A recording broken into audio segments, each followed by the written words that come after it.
আল্লাহ পাক যেন আমাদেরকে তৌফিক দান করে। আমরা ধরুন এই বিষয়গুলো আমি জীবনে কোনদিন আলোচনা করিনি। এই আলোচনা আমার জীবনের প্রথম আলোচনা করতে যে ধরুন উপস্থাপন যেন আল্লাহ বলুন আমার দ্বারা ভালোভাবে করান, আল্লাহ যেন তৌফিক দান করে। কুফরি কথা মুখ থেকে বের করার সাথে সাথেই ঈমান চলে যায়, এটা আমরা সবাই বুঝেছি তো।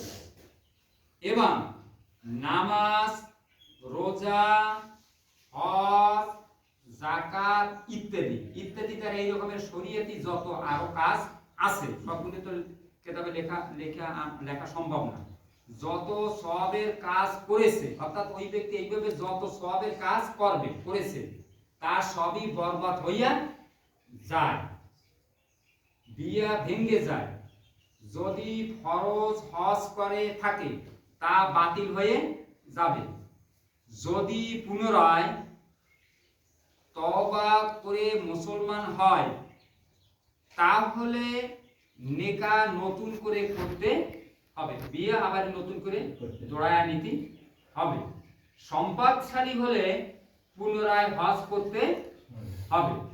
এতটুকু তো আমরা বুঝেছি, এটা উপস্থিত মনে হয় বাকি নেই। এইবার ধারাগুলো আসতেছে কোন কোন কথায় ঈমান চলে যায়, কোন কথায় বিয়ে চলে যায়। হ্যাঁ, কোন মহিলা স্বামী মুরতাদ হয়ে গেলে, অর্থাৎ কোন স্বামী যদি এই রকমের কুফরি কোনো কথা বলে তাহলে সে মুসলমান থাকে না, মুসলমান থাকে না ওকেই মুরতাদ বলে।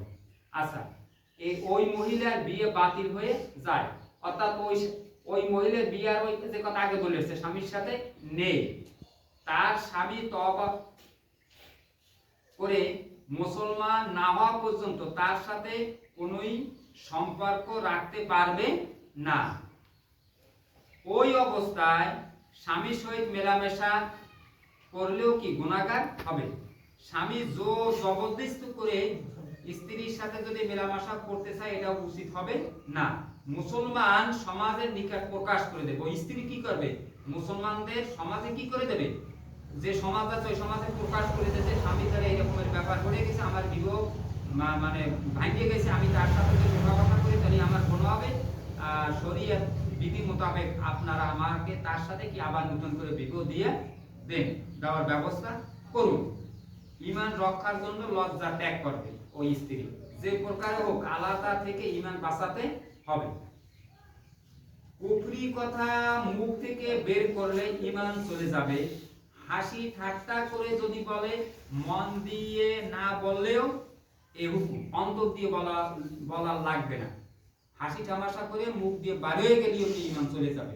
যেমন কেউ বলল আল্লাহর কি ক্ষমতা নেই যে অমুক কাজ, আল্লাহর কি ক্ষমতা নেই যে অমুক কাজ সম্পন্ন করতে পারে না? জবাবে বলল হ্যাঁ ক্ষমতা নেই। দেশে এই সমস্ত কিছু অনেক কিছু ঘটতেছে, হতেছে, সে হচ্ছে, অমুক কিছু হচ্ছে না, হয় না? আমরা আমার সামনে আল্লাহ বলে এগুলো সহি দেয় না, আল্লাহ বলে এগুলো নিয়ন্ত্রণ করতে পারে না। আর না না না, ও সমস্ত নিয়ন্ত্রণের কোনো ক্ষমতা আল্লাহ নেই। ও মানসিক, ও সরকারের দ্বারা, ও পাবলিকের পারবে না, ও পুলিশের দ্বারা, আর্মি বিডিআর দ্বারা এটা আল্লাহ সম্ভব না। এইরকম কথা যদি কেউ বলে সাথে সাথে তার কি হয়ে যাবে? ঈমান চলে যাবে। সে বেঈমান হয়ে গেছে, কি হয়ে গেছে? কাফের হয়ে গেছে। জিনিসটা বুঝতে হবে। এতটুকু কি আমরা বুঝেছি এটা? আচ্ছা, জবাবে বলল হ্যাঁ ক্ষমতা নেই, তবে সে কাফের হয়ে যাবে।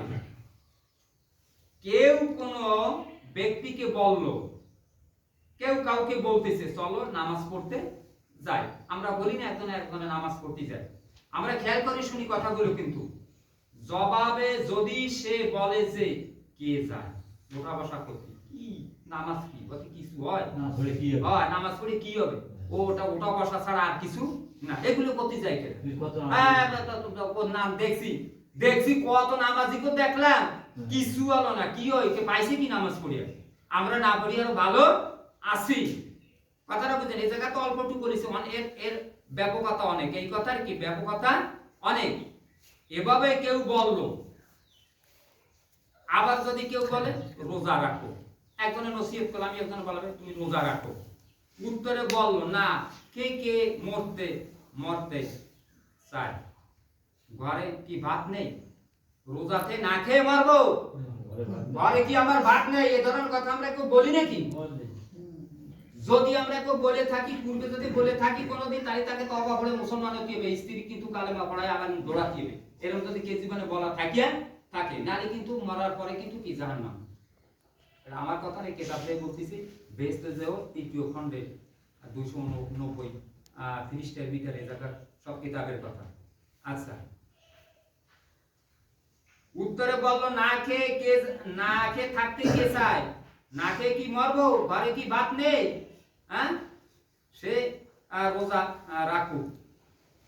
রোজা যার ভাত ঘরে নেই, সে যে কি করুক? রোজা রাখুক, তবে সে কাফের হয়ে যাবে। কি হয়ে যাবে? কাফের হয়ে যাবে। কাউকে কোনো গুনার কাজ করতে দেখে কেউ বলল যে আল্লাহর ভয় নেই, যে এমন কাজ করতেছিস, একজন একটা কবিরে গুনাহ করতেছে, আর একজনে বলল যে তোকে আল্লাহর ভয় নেই, তোর হ্যাঁ তুই এত বড় নাফরমানি কাজগুলো করতেছিস। অনেকে আমাদের সমাজে বলে কিনা আর করে কিনা, জবাবে সে বলল হ্যাঁ ভয় নেই, আমার কোনো আল্লাহর ভয় নেই, মরার পর যা হয় আমার হবে, তা তোর কি? জাহান্নামে যাবে, আমি যাবো, তা তোর কি? হ্যাঁ, আমার ও সমস্ত কাজ করার কোনো ভয় ভীতি আমার কোনো কিছু নেই, তবে সে কাফের হয়ে যাবে। ঠাট্টা করে বললেও হবে, এটা যদি রহস্য করেও যদি কেউ বলে তারপরে হয়ে যাবে। এতটা সহজ না কিন্তু শরীয়ত বড় কঠিন জিনিস। এভাবে কাউকে শরীয়তে বিরোধী কাজ করতে দেখে কেউ যদি বলে যে আরে তুই কি মুসলমান না, এমন কাজ করতেছিস, সে বলে হ্যাঁ মুসলমান না, আমি মুসলমান না, আমার যা মনে করে তাই আমি করব, আমার যা মনে করে তাই আমি করব, তবে সে কাফের হয়ে যাবে। তামাশা করে বললেও হবে। কেউ নামাজ শুরু করার পর তার উপর কোনো বালা মুসিবত আপাত বিপদ এসে পড়লে যদি বলে এ সমস্ত নামাজের জন্য হচ্ছে, তবে সে কাফের হয়ে যাবে।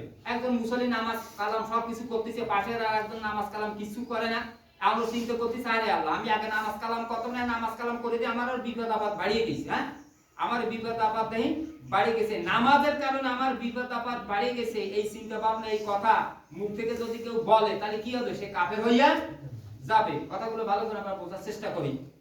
কেউ কাফেরের কাজ পছন্দ করে বলে সে যদি বলে যদি কাফের হতাম তবে ভালো হতো, দৌড় ডাবল তবলা হারমোনিয়াম বাদ্যযন্ত্র নাচ গান থিয়েটার কত কি করতে পারতাম, যেমন হিন্দুরা করে, আমি যদি হিন্দু ভিতরে জন্ম নিতাম, আমি যদি ওই সমাজের মানুষ হতাম তাহলে আমাদের কত একটা সুবিধা হতো।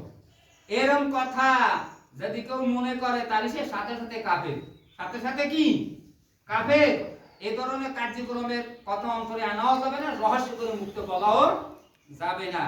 কারো সন্তান মরে যাওয়ায় বলল হে আল্লাহ আমার উপরে জুলুম কেন করলে, এটা অনেক সময় আমরা বলে থাকি কিনা, হ্যাঁ দেশের আর মানুষ শহীদ হলো না, আল্লাহ তাআলা আমার একটা সন্তান, আমার এই সন্তানটারে আল্লাহ তাআলা নিয়ে গেল, এইরকম আমাকে কেন পেরেশানি করলে, আমাকে বিভ্রান্তর ভিতরে আল্লাহ তুমি কেন ফেলাইয়া দিল, এই কথার কারণে কাফের হবে। কেউ বললো এই কাজ যদি আমাকে আল্লাহ করতে বলে তবু করব না, অনেকাংশ আমরা বলে ফেলাতে পারি, হ্যাঁ অমুক সাথে কথা কইনি তো কব না, আল্লাহ যদি এসে ক্ষতি করে তাও কব না, এরকম কথা যদি এরকম আল্লাহ দুয়ে দিয়ে যদি কেউ বলে, এমন ভাবে হ্যাঁ জিবরাইল আলাইহিস সালাম যদি আসমান থেকে এসে আমাকে এই কাজ করতে বলে তবু আমি তার কথা মানব না, এরকম কথা যদি আমরা কেউ বলে থাকি তবে সে কাফের হইয়া যাবে। কোন ব্যক্তি বলল আমি এমন কাজ করব তা আল্লাহ জানে না, বা আল্লাহ আমাকে দিয়ে এমন কাজ কেন করালো, এতে কাফের হইয়া যাও, এই খারাপ কাজটা তো হয়ে গেছে, তা আমার দোষ, আল্লাহ আমারে দিয়ে খারাপ কাজ করালো কেন, কি কারণে আল্লাহ তাআলা আমারে করালো, তো দোষ হলো যে আল্লাহ, আমার তো কোনো দোষ না, আল্লাহ আমারে করাইছে তাই আমি করেছি, আল্লাহ আমারে চুরি করার ব্যবসা আমারে আল্লাহ বুঝিয়ে দিয়েছে আমার মাথায়, তাই আমি চুরি করে খাই, আমার দোষটা কি, এরকম কথা যদি কেউ মুখে আনে রহস্য করে যদি বলে সাথে সাথে সে কি কাফের। যেটা আল্লাহ বিলিয়াস, আল্লাহর কোনো দোষ নেই, দোষ সব কিন্তু বান্দার। কেউ যদি আল্লাহ তার কোন রাসূলকে তাচ্ছিল্য করে অথবা শরীয়তের কোন বিষয়কে খারাপ ভাবে দোষ বের করে, কথাটা বুঝছেন, কুফরির কোন বিষয় পছন্দ করে, কুফরির কোন বিষয় তার কাছে যদি ভালো লাগে আল্লাহ রাসূলের দোষ খুঁজে খুঁজে যদি বাড়ি করে মাঝে মাঝে অমুসলিমরা বাইর করে একটা খোঁচা দিত, আর মুসলমানরা ধরে বসে না, এটা ঠিক করে মুসলমান, তবে ঈমান চলে যাবে। আরো অনেক কথা আছে, বলার সুযোগ নেই, সময় শেষ। আবার এই পর্বের পরে আরো কয়েকবার কথা বলবো, আল্লাহ রাব্বুল আলামিন যদি